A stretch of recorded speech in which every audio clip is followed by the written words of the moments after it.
sou surdo, por favor, compre isto por $2. O quê? Devo pagar 2 pratas por colantinho só porque esse cara não ouve nada? Qual é? Ei, eu posso ser surdo, mas tenho sentimentos. Quer dizer, o quê?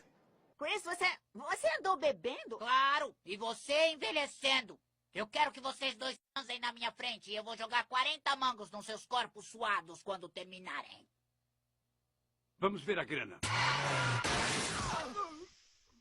Está tudo bem, tudo bem. O Peter te salvou. Não se preocupe. Vai ficar tudo bem, tudo bem. A minha esposa tá bem? Não, os esquis que estavam atrás voaram e desceram a cabeça dela.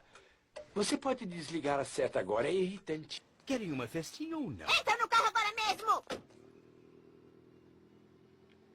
Assustador, não é? É como olhar pro futuro. Não é muito novo para viajar sozinho. E você não é muito velho para usar aparelho?